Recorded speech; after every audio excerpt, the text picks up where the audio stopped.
మా ఛానల్స్ లో వ్యాపార ప్రకటనలు ఇంటర్వ్యూల కొరకు మాకు వాట్సాప్ మెసేజ్ చేయండి 7799978978. సార్ నమస్కారం.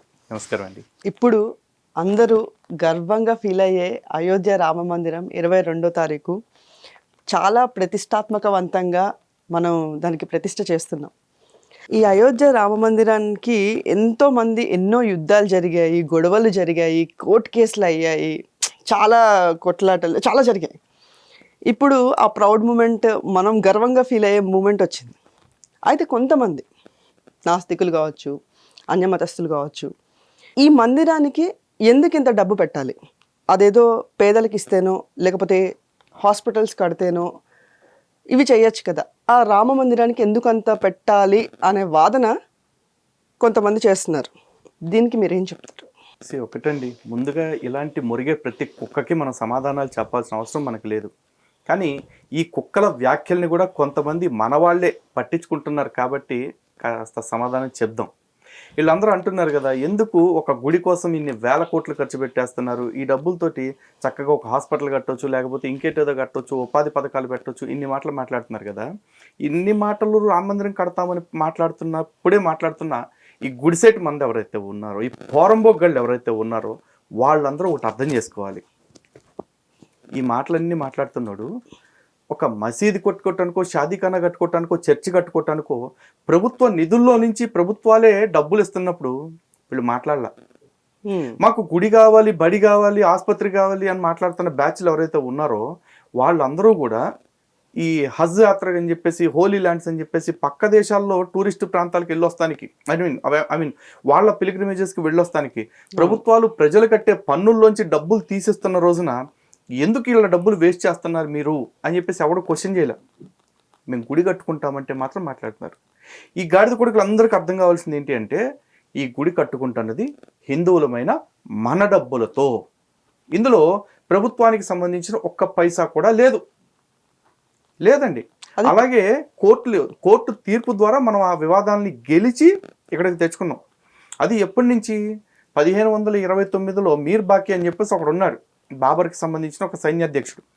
వాడు అక్కడ ఆల్రెడీ ఉన్న గుడిని కూల్చి, అక్కడ వాడి బలం ఉంది కాబట్టి వాడు మసీదుని కట్టుకున్నాడు. కానీ మనకు బలం వచ్చింది కాబట్టి అక్కడ దాన్ని కూల్చి గుడి కట్టేసుకోవట్లే. అనుకోకుండా జరిగిన ఒక సంఘటన తర్వాత చట్టబద్ధమైన పోరాటం చేసి ఏదైతే డిసెంబర్ 6, 1992 శౌర్య దివస్ రోజున ఆ మచ్చని కూల్చేశారో మన వాళ్ళు, ఆ తర్వాత కూడా ఆ వివాదాన్ని కోర్టు ద్వారా మనం పరిష్కారం చేసుకుని చట్టబద్ధంగా న్యాయపరంగా గెలిచి ఈరోజు మనం అది కట్టుకుంటా ఉన్నాం. ఈ కట్టుకోవటానికి కూడా కలియుగంలోనే ది బిగ్గెస్ట్ క్రౌడ్ ఫండింగ్ మనం చేసుకున్నాం. 5,000 కోట్ల రూపాయల నిధి సేకరణ హిందువులుగా మనం చేసుకున్నాం. ఇందులో ప్రభుత్వం డబ్బు పైసా కూడా లేదండి. ఈ గాడి కొడుకులకి ఎందుకు మురుగుడు? 5,000 కోట్లు కాకపోతే 50,000 కోట్లు మన డబ్బేగా. ఫస్ట్ ఆఫ్ ఆల్ డబ్బులు వేస్ట్ అవుతున్నాయి అని చెప్పేసి అంటున్నారు. ఎందుకు వేస్ట్ అవుతాయండి? ముఖేష్ అంబానీ గారు అంత పెద్ద అంటీలే కట్టుకున్నారు, డబ్బులు వేస్ట్ అని ఎవరన్నా అంటున్నారా? ఆయన ఒక్కడుంటానికి అంత పెద్ద ఇల్లు ఎందుకని కూడా అడిగారా? లేదుగా. ఇంకా పెద్ద పెద్ద కట్టడాలు చాలా కట్టారుగా. అటన్నిటప్పుడు మొరగనోళ్ళు ఇప్పుడు ఎందుకు మాట్లాడుతున్నారు? నిన్నగాక మొన్న తెలంగాణ ప్రభుత్వం తరఫున కేసీఆర్ గారు అంబేద్కర్ గారి విగ్రహం పెద్దది 125 అడుగుల విగ్రహం కట్టించారు. ఎందుకు ఇప్పుడు ఆయన విగ్రహంతో అవసరం ఏంటి? కానీ మేము అడిగామా? ఆయన్ని ఎవరో అభిమానించుకునే వాళ్ళు ఉన్నారు, వాళ్ళ పనికి వస్తుంది కాబట్టి వాళ్ళు కట్టుకున్నారు, లేకపోతే వాళ్ళ ఓట్ల కోసం చేయించుకున్నారేమో కేసీఆర్ గారు, అది ఆయన ఇష్టం. మరి మేమన్నా మాట్లాడామా? అలాగే ఇప్పుడు అలాంటి విగ్రహమే ఏపీలో జగన్మోహన్ రెడ్డి కట్టిస్తున్నారు, మేమన్నా మాట్లాడామా? లేదుగా. మరి మా గుడి మా డబ్బులతో కట్టుకుంటే మాత్రం ఈ కుక్కలన్నీ ఎందుకు మురుగుతున్నాయి? ప్రజల డబ్బులతోటి ప్రజలకు సంబంధించి అందరు కొంతమందికి సంబంధించిన వాళ్ళ విగ్రహాలు పెడతాను, కట్టడాలు కడతాను మేము ఎప్పుడు మాట్లాడలేదు కదా. అయితే మనం సాధారణంగా చూసుకుంటే ఎక్కడైనా సరే హిందువులకి అన్యాయం జరుగుతుందని చెప్పుకోవాలి మనం. ఎందుకు అంటే ఇప్పుడు ట్యాక్స్ పరంగా కూడా మన టెంపుల్స్ నుంచే తీసుకున్నారు తప్ప వేరే వాళ్ళ దగ్గర నుంచి ఎవరు సేకరించట్లేదు లేదండి. అండ్ మన దగ్గర నుంచే తీసుకున్నారు. మనం ఇవ్వము అనడానికి కూడా లేకుండా ప్రభుత్వాలు కానీ లేకపోతే ఆ పై అధికారులు కానీ అలా చేసేసారు. సో ఇది మనము స్వతహాగా చాలా ప్రౌడ్గా చేసుకుంటున్న ఇది. ఎందుకంటే మనకి చరిత్రలో రామాయణం ఎంత గొప్పదో మనకు అందరికీ తెలిసిందే. సో ఇంత ప్రౌడ్ మూమెంట్ని ఇలా చేయడానికి గల కారణం ఏంటి? అంటే ఇది ఏ పరంగా చూడొచ్చు మనం దీన్ని? ఫస్ట్ ఆఫ్ ఆల్ రామాలయం ఎందుకు అంటే రామాలయం లేని ఊరు భారతదేశంలో లేదండి. అవును. అయినా కూడా అయోధ్య అంటే రాముడు పుట్టిన ప్రదేశంలో రామాలయం ఉండటం అనేది ప్రతి హిందువుకి గర్వకారణం. దీనిలో ఎటువంటి శషబిషలు కానీ ఎటువంటి సెకండ్ థాట్స్ కానీ ఏమీ లేవు మాకు. మేము ముమ్మాటికి గర్వంగా ఫీల్ అవుతున్నాం. అయితే రాముడి విషయంలో మేము ఎందుకు గర్వంగా ఫీల్ అవుతాము? ఎందుకంటే రాముడు నలుగురినో 5గురినో 10 మందినో ఆడవాళ్ళని పెళ్ళిళ్ళు చేసుకోవాలి. రాముడు పసిపిల్లల్ని పెళ్ళిళ్ళు చేసుకోవాలి. రాముడు నేను ఆడి పాపాల కోసం చంపుతున్నా ఈడి పాపాల కోసం సస్తున్నా అని చెప్పేసి అబద్ధాలు చెప్పి ప్రజలను మోసం చేయాల. ఒక రాజు ఏ విధంగా ఉండాలో, ఒక పాలకుడు ఏ విధంగా ఉండాలో అప్పుడు తను బ్రతికి చూపించాడు, ఆచరించి చూపించాడు. అలా ఆచరించడం ఈ రోజున ఈ ఎదవలు ఎవరికి సాధ్యం కాదు కాబట్టి వీళ్ళందరూ ఏమంటారు, రాముడు అంత ఇంపార్టెంట్ అంటున్నారు. రాముడు ఎంత ఇంపార్టెంటో, రాముడు ఎంత గొప్పోడో రాముడిలాగా బ్రతికి చూస్తే, రాముడు బ్రతికేంటో అర్థం చేసుకుంటే అప్పుడు తెలుస్తుంది వీళ్ళకి. అవన్నీ ఆలోచించకుండా రాముడి మీద నిందలేస్తూ రామాలయం మీద వివాదాలు చేస్తూ అడ్డగోలు కూతలన్నీ వస్తున్నారు. ఓకే, నేను మాట్లాడతానండి. రామాలయానికి ప్రభుత్వం నుంచి ఏమన్నా డబ్బులు ఏమన్నా మేము తీసుకున్నామా? లేదుగా. లేదు. ఈ నాస్తికులు కావచ్చు లేకపోతే ఇతర మతాల వాళ్ళు కావచ్చు వీళ్ళందరూ అంటున్నారు దేశానికి కావాల్సింది అది, దేశానికి కావాల్సింది ఇది అని చెప్పేసి. ఈ రోజున భారతదేశం మొత్తం మీద 3 లక్షల మసీదులు ఉన్నాయండి. మరి 14% ఉన్న జనాభాకి 3 లక్షల మసీదులు అవసరమా? మేము మాట్లాడామా? లేదుగా. మరి ఈ 14% ఉన్న వాళ్ళకి మైనారిటీ హోదా ఇచ్చి, ఇంకా ఏది సెకండ్ బిగ్గెస్ట్ మెజారిటీగా ఉన్న వాళ్ళకి ఇంకా మైనారిటీ హోదా ఇచ్చి మిగతా 1% కంటే తక్కువ ఉన్న మైనారిటీలకు అందని ఫలాలని కూడా వీళ్ళకే దోచిపెడతా ఉన్నారు. అయినా కూడా దేశంలో ఏ మేధావి మాట్లాడట్లా. హిందువుల కాడికి వచ్చేపటికి మాత్రం అడ్డగోలు కూతలన్నీ వస్తూ ఉన్నారు. ఎందుకు మాట్లాడుతున్నారు అంటే హిందువులు తిరిగి సమాధానాలు చెప్పరు కాబట్టి, హిందువులు తిరిగి ఎవరిని ఉరికి చురికిచ్చి తన్నట్లేదు కాబట్టి, సర్ తన్సే జుదా అని చెప్పి పేకలు కోసేస్తాం అనట్లేదు కాబట్టి హిందువులు అంటే పలసన వీళ్ళకి. మీరు ఇలాగే కంటిన్యూ చేశారంటే మేబీ హిందువుల్లో కూడా అదే తెగింపు వస్తుందేమో. ఎందుకంటే గదిలో పడేసి కొడితే పిల్లి కూడా పులవుతుంది అంటారు. మరి హిందువులు ఆల్రెడీ పుల్లే, టైం కలిసిరాక ఇలా ఉన్నారు. వాళ్ళు తిరగబడే రోజు వచ్చిందంటే మొత్తం అందరూ మట్టి కొట్టుకుపోతారు. అంత రెచ్చగొట్టొద్దు. ప్రతి దానికి ఓ సాచురేషన్ పాయింట్ ఉంటుందండి. అయితే సార్, మనం ఇక్కడ జనరల్గా చూసుకున్నట్లయితే సనాతన ధర్మాన్ని కాపాడాల్సిన వాళ్ళే కొంతమంది స్వాములు కూడా దీన్ని కొంచెం పక్కదావ పట్టించడం, లేకపోతే అనవసరమైన కామెంట్స్ చేయడము చేస్తున్నారు. సో ఇది దేని గురించి అంటారు? ఒకటండి, రాజకీయం ప్రతిసారి కూడా తన అవసరం కోసం మతాన్ని పక్కదారి పట్టేస్తుంది, మతాన్ని వాడుకుంటూ ఉంటుంది. కాబట్టి ఇటువంటి పరిస్థితుల్లో కొంతమంది స్వామీజీలు మరి వాళ్ళ వ్యక్తిగత ప్రయోజనాల కోసం మాట్లాడుతున్నారో తెలియదు, లేకపోతే వాళ్ళకి నిజంగా హర్ట్ అయి మాట్లాడుతున్నారో తెలియదు. కానీ కొంతమంది అవసరం లేని స్టేట్మెంట్స్ ఇస్తున్నారు. అంటే ఈ సందర్భంలో అవసరం లేని స్టేట్మెంట్స్. అయితే యాక్చువల్లీ కొంతమంది పీఠాధిపతులు, ఇప్పుడు చిత్రాంనాయ పీఠాలకు సంబంధించిన పెద్ద మనుషుల విషయంలో కూడా ఇట్లాగే మాట్లాడుతున్నారు. కానీ ఒక విషయం గుర్తుపెట్టుకోవాలి, మిగతా అందరు స్వామీజీలు వేరు, ఈ ఆమ్నాయ పీఠాధిపతులు వేరు. వాళ్ళు మాట్లాడుతున్నారు అంటే వాళ్ళ మాటల వెనక ఏదో ఆవేదన ఉండే ఉంటుంది. బహుశా అది మా లాంటి స్థాయి వాళ్ళకి అర్థం కాకపోవచ్చు. కాబట్టి మేము వాళ్ళని తప్పు పట్టట్లేదు, వీళ్ళని తప్పు పట్టట్లా. మేము కోరుకునేది ఒకటే, హిందువులందరికీ చేసే విజ్ఞాపన ఏంటంటే ఇది ఒక బృహత్ కార్యం, రామ మందిర ప్రతిష్ఠ అనేది. ఎందుకంటే 500 ఏళ్ల నాటి కళ బానిసత్వాన్ని రూపుమాపేసి మన ఆధ్యాత్మికతని, మన ఆత్మగౌరవాన్ని నిలబెట్టుకుంటున్న వేళ. ఈ వేళని మనం ఎవరి వ్యాఖ్యలతో మనం తక్కువ చేసుకోవటమో, లేకపోతే ఈ ఆనందాన్ని మనం ఎవరి కారణంగానో కలుషితం చేసుకోవటమో చేయొద్దు. పూర్తి స్థాయిలో ఈ ఆనందాన్ని అనుభవిద్దాం. పూర్తి స్థాయిలో ఈ గర్వం ఏదైతే ఉందో ఆ గర్వాన్ని అనుభవిద్దాం మనం. ఎందుకంటే ఇది మన జీవిత కాలంలో మనం చూడగలగటం, మనందరం చేసుకున్న అదృష్టం, మన కళ్ళు చేసుకున్న అదృష్టం, మన జన్మ చేసుకున్న అదృష్టం. ఈ అదృష్టాన్ని ఇలాగే అనుభవిద్దాం. అయోధ్య రామ మందిర ప్రతిష్ఠించడానికి ఇన్విటేషన్ కూడా చాలా మందికి వెళ్ళింది. అవునండి. కుల మత భేదాలతో సంబంధం లేకుండా అందరికీ వెళ్ళింది. అండ్ ఒక రీసెంట్గా మనం సోషల్ మీడియాలో చూసుకున్నట్లయితే ఒక ముస్లిం అతను, పేరు నాకు సరిగ్గా గుర్తులేదు, కానీ ఆయన కూడా ఆ దాంట్లో పాల్గొని మన వాళ్ళకి సపోర్ట్ చేసిన ఆయన. ఇది చాలా గర్వంగా చెప్పుకోవచ్చు మనం. అంటే మన హిందూ దానికి రామ మందిరం కట్టడానికి ఆయన మన కోసం పోరాడాడు, అందులో మనకి సపోర్ట్ చేశారు.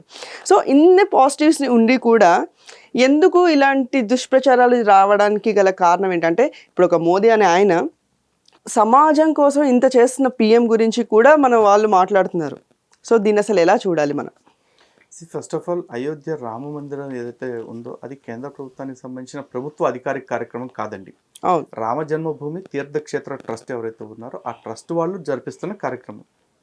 అయితే ఈ కార్యక్రమానికి ముఖ్య అతిథిగా ప్రధాని నరేంద్ర మోడీ గారిని పిలిచారు. నిజానికి నరేంద్ర మోదీ అనే వ్యక్తిని ఈ రోజున భారతదేశంలో ఉన్న ప్రతి ఒక్కళ్ళు కూడా, అంటే దేశభక్తి కలిగిన వాళ్ళు, ధర్మపరాయణత కలిగిన వాళ్ళందరూ కూడా ఒక అవతార పురుషుడిగానే చూస్తున్నారు. అటువంటి అవతార పురుషుడి చేతి మీదుగా ఆ విగ్రహ ప్రతిష్ఠ జరగాలని అందరూ కోరుకుంటూ ఉన్నారు. అయితే ఇటువంటి కార్యక్రమంలోకి, ఇటువంటి సమయంలో ఎవరైతే ఈ రామ మందిరానికి వ్యతిరేకంగా కోర్టు కేసులు వేసి పోరాడారో ఆ వ్యక్తులకి కూడా, ముస్లిం సమాజానికి సంబంధించిన వ్యక్తులకు కూడా ఆహ్వానాలు పంపారు. కారణం ఏంటంటే ఇక జరగాల్సిన గొడవలన్నీ జరిగిపోయింది. ఇంకా అక్కడతో సమస్య పోయింది. ఇక ఇప్పటి నుంచి అయినా సరే ఎవరి పని వాళ్ళు చేసుకుందాం, అందరం కలిసిమెలిసి ఉందామన్న ఒక సదుద్దేశంతో వాళ్ళకి పంపారు. ఈరోజు నిజంగా చూసుకుంటే ఈ రామ మందిరం కోసం త్యాగాలు చేసింది ఎవరండి? ఆ రోజున 92 డిసెంబర్ 6వ తారీఖున కొన్ని లక్షల మంది కరసేవకులు పనిచేశారు. ఆ తర్వాత నిన్నగాక మొన్న రామ మందిరం కోర్టు తీర్పు వచ్చిన తర్వాత నిధి సేకరణ కోసం ఇంకొన్ని లక్షల మంది స్వయం సేవకులు నిధి సేకరణ కోసం పనిచేశారు.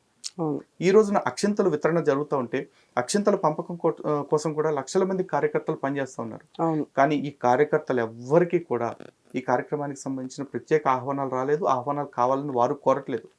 కారణం ఏంటి? మేము కోరుకుంది అక్కడ రామ మందిరం ఉండాలి, రామ జన్మభూమిలో రాముడి భవ్యమైన మందిరం నిలబడాలని కోరుకున్నాం. అది జరుగుతుంది, అదే మాకు ఆనందం. అక్కడ మేము ఎవరో వ్యక్తిగతంగా మాకు ఆహ్వానాలు రావాలని కోరుకోవట్లేదు. కానీ ఇలాంటి పరిస్థితుల్లో కూడా అన్ని విభేదాలు పక్కన పెట్టి రాముడి కోసం, దేశం కోసం, ధర్మం కోసం అందరూ ఒకటి అవ్వాలని తప్పించి అన్ని ప్రతిపక్షాలకి, ఇతర మతాల నాయకులకి, వేరే కమ్యూనిస్టులు, నాస్తికులు అందరికీ కూడా ఇన్విటేషన్స్ పంపించారు ఎంతో పెద్ద మనసుతో. దేశంలో ఉన్న అన్ని రాజకీయ పార్టీలకి కూడా ఇన్విటేషన్స్ పంపారు. ఎందుకంటే దీన్ని రాజకీయం చేయకుండా ఉంటారు అట్లీస్ట్ అని చెప్పేసి. కానీ ఆ విషయాన్ని కూడా వీళ్ళు రాజకీయం చేస్తూ మేము రాము, ఈ గుడిని బీజేపీ రాజకీయం కోసం వాడుకుంటుంది, లేకపోతే పూర్తి కాకుండా వాడుకుంటుంది, లేకపోతే గుడి పూర్తవకుండానే ప్రతిష్ఠ చేసేస్తున్నారంటూ తప్పుడు వ్యాఖ్యానాలు అన్నీ చేస్తూ ఇంకా దీన్ని రాజకీయం చేసే ప్రయత్నం చేస్తుంది ఎవరు? ఈ దుష్ట రాజకీయ పార్టీలు కదా. వాళ్ళు కదా మారాల్సింది. ఈరోజు ప్రతి ఒక్కరికి ఒక మాట వస్తుంది, ఇదంతా కూడా బీజేపీ తన రాజకీయ అజెండాలో భాగంగా చేసుకుంటుంది. రాజకీయ అజెండాలో భాగంగా చేసుకోవటం ఎర్ర ఎంగళప్పల్లారా. బీజేపీ ఎప్పటి నుంచి చెప్తుంది ఈ మాట? మేము అధికారంలోకి వస్తే రామ మందిరం కట్టిస్తామని. రామ మందిరం కూలిన నాటి నుంచి బీజేపీ ప్రతి మేనిఫెస్టోలో ఇప్పటిదాకా ఉంది. అవును, అప్పుడు వాజ్పేయి గారు అధికారంలోకి వచ్చినప్పుడే కట్టి ఉండాల్సింది. కానీ అప్పుడు కూడా సంకీర్ణ ప్రభుత్వం అవటం వల్ల దాన్ని పూర్తి స్థాయిలో చేయలేకపోయారు. ఈ రోజున బలం వచ్చింది, వాళ్ళ బలం ప్రకారం, వాళ్ళకి ఉన్న శక్తి ప్రకారం వాళ్ళు చేయించారు. ఇంతగా జరుగుతుంది.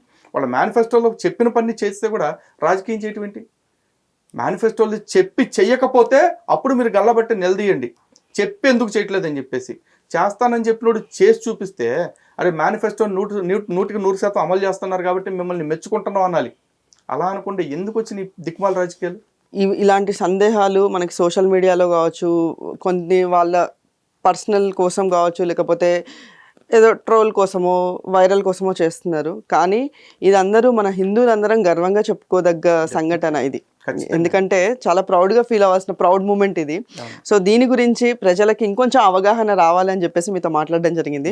ఒక్కసారి మీ నోటి ద్వారా మళ్ళీ ప్రజలకి గట్టిగా ఒక్కసారి చెప్తే. ఖచ్చితంగా చెప్పాలండి. ఎందుకంటే హిందువులకు సంబంధించిన ఈ రామ మందిరం ఒకటే కాదు, ఈ దేశానికి సంబంధించి వేరే ఏదైనా కార్యక్రమాలు జరిగినా కూడా ప్రతిసారి ఇదే మురుగుడు. ఉదాహరణకి సర్దార్ వల్లభాయ్ పటేల్ గారి విగ్రహం పెద్దది కడుతూ ఉన్నారు. దానిలో కూడా ప్రభుత్వ డబ్బులు ఏం పెట్టలేదు. హిందువులు లేకపోతే భారతదేశంలో దేశభక్తి కలిగిన వాళ్ళు వాళ్ళ ఇంట్లో నుంచి పలుగో పారో ఏదైతే ఒక కొడవలో ఇనుమంతా ఉక్కంతా కూడా ప్రభుత్వానికి పంపించారు. ఆ తర్వాత కొంత నిధి సేకరణ చేశారు, వాళ్ళు చేయించారు. అండ్ దాని మీద కూడా చూసుకుంటే ఆ విగ్రహం దగ్గర రెవెన్యూ జనరేషన్ కూడా ఉంది. కానీ దాని విషయంలో కూడా దేశానికి పెద్ద పెద్ద విగ్రహాలు అవసరం లేదు అంటూ రాజకీయాలు మొదలెట్టారు. మరి ఈ రోజున రాష్ట్రాలకు పెద్ద పెద్ద విగ్రహాలు అవసరమైనవి కడుతున్నారా? 125 అడుగుల విగ్రహాలు. దీన్ని ఎవడు ఎందుకు క్వశ్చన్ చేయడు? అంటే ఈ దేశంలో హిందువులకి పెడుతుంటే మాత్రం ఏడుస్తారు. ఈ రోజున గుడి విషయంలో చూసుకుంటే ప్రభుత్వం డబ్బులు లేవు, మా డబ్బులే అయినా కూడా ప్రభుత్వాలు ఇంత డబ్బులు ఎందుకు వేస్ట్ చేస్తున్నాయి అంటే, వేస్ట్ ఏంటారు? మా డబ్బులతో మేము ఏం చేసుకుంటే నీకెందుకు? ఇక్కడ నాస్తికున్నో, క్రైస్తవున్నో, ముస్లింనో మీరు కట్టే పన్నుల్లో నుంచి మీ డబ్బులు మేము అంత తీసుకుంటామంటే అప్పుడు మీ ఏడుపులు ఏడవండి. అసలు ఈ ఏడుపులు ఏడ్చే యాదవులందరికీ ముందు సిగ్గుండాల్సింది ఏంటంటే, మతాల సంక్షేమం కోసం ప్రభుత్వం మనుషులు కడుతున్న ట్యాక్సుల డబ్బులు వాడేస్తూ ఉంది. దాని గురించి ఒక్కడ మాట్లాడే.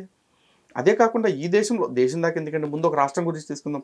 ఆంధ్రప్రదేశ్ రాష్ట్రంలో జగన్మోహన్ రెడ్డి అనే ఆయన దేవాలయాల డబ్బులు తీసుకుని నవరత్నాల పథకాలు నడిపిస్తూ ఉన్నారు. అఫీషియల్గా జీవోలు ఇచ్చి డబ్బులు తీసుకుని విద్యాదీవెనికి ఇంత, వాహన మిత్రకి ఇంత, లేకపోతే ఇంకో పథకానికి ఇంత అని చెప్పేసి. మరి మీరెవరూ కూడా ఒక మతం డబ్బులు తీసుకుని మిగతా వాళ్ళకి దోషపెడతాం ఏంట్రా అని చెప్పేసి ఎందుకు అడగట్లా? అడిగితే ప్రతి ఒక్క విషయంలో అడగాలి. దేని విషయంలో ఎవడో మాట్లాడండి, హిందువుల విషయంలోనే మాట్లాడతారు. ఎందుకంటే హిందువులు ఈ దేశంలో లోకుగా ఉన్నారు. లోకుగా ఉన్నోని కాకులు పొడుస్తాయి అన్న సామెత ఎట్లాగో ఉండనే ఉంది కాబట్టి. కానీ గుర్తుపెట్టుకుని రోజులు మారే అబ్బాయి, హిందువుల విషయంలో నోరు జారినా, హిందువుల విషయంలో ఎక్కువ తక్కువలు మాట్లాడినా ఒక్కొక్కడికి గజం లెక్క పగిలిపోతుంది అన్నమాట ఇక నుంచి. ధన్యవాదాలు సార్. జై శ్రీరామ్.